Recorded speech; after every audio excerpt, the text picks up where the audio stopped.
In today's video, I will be working with Verathane Aged Wood Accelerator and redoing the top of this vintage octagon side table. I'm starting off with giving it a very good thorough cleaning with vinegar, and then once it's completely dry, I can move on to the next step. I need to start off by removing this old finish. I'm pretty certain that this is solid wood, so I'm going to start off with an 80 grit sandpaper. If for some reason you think you are working with a veneer or something like that, I would recommend starting off with a 120 grit. That way you're more gentle on your surface and you don't accidentally burn through the veneer to the underlayment below it. I'm also going to use this attachment. It's a foam sponge and it has the Velcro on it, so I can stick my sandpaper to the Velcro, and this will help me move around these edges a lot easier, and I won't have to do as much hand sanding. It goes on just like your sandpaper. You put your sandpaper on it and then you put this onto your sander. I prefer to start with a lower grit sandpaper, especially when I know I'm working with solid wood, because it cuts through the old finish a lot faster than starting out with a higher grit sandpaper.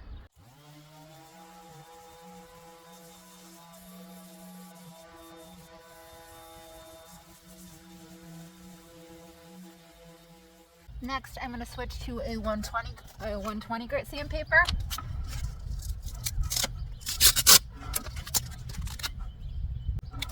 And sand the surface, and you can move on to the next grit if you want. I usually stop at a 120 grit. This just helps smooth out the surface a bit and get out any swirl marks from that low grit sandpaper. One thing to be aware of is if you go too high in your grits, that you could possibly close up your wood grain, and sometimes that will cause your wood to not accept stain.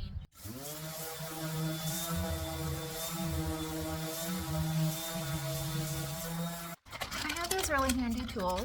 They are rubber. I'm not quite sure what the material is that they're made of, but they have different edges on them, so you can wrap your sandpaper around them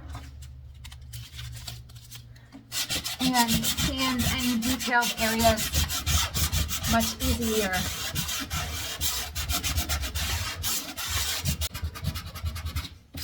I'm going to do all the hand sanding around the edges and get that old finish off before I move on to the next step. I'm cleaning my surface again with just some water and a paper towel to remove all of the sanding dust.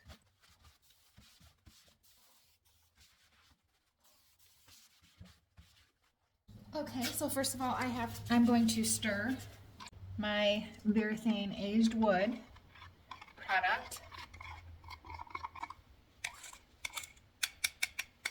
Then with a sponge, synthetic bristle brush, or I have even used paper towels in the past, you're going to apply your aged wood accelerator in the direction of the wood grain.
For a lighter finish, you can wipe away your aged wood accelerator within a few minutes after applying it.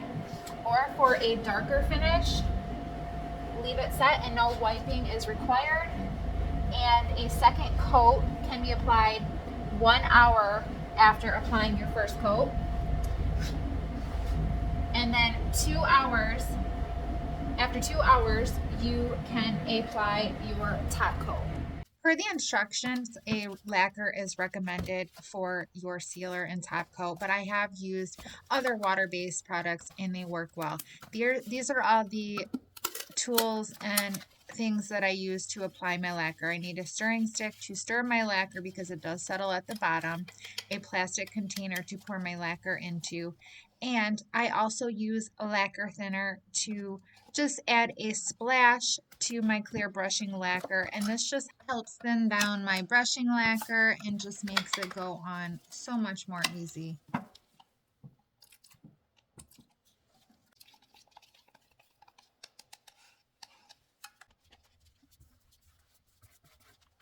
When applying my brushing lacquer, I make sure to check my edges for any excess lacquer that is pooling and dripping and just make sure I spread that all out. With this clear brushing lacquer, sanding in between coats is not necessary, but I did have some debris in my coat of lacquer, so I took a high grit sanding sponge and sanded out all of the debris. Then I misted everything with water and wiped off all my sanding dust. You can do a second application of your lacquer or preferred sealer if you wish. And here is the finished results. Let me know what you guys think down in the comments. Have you guys ever tried this Verathane Wood Accelerator product before? Let me know. Thanks for watching, you guys. Have a great day. Bye.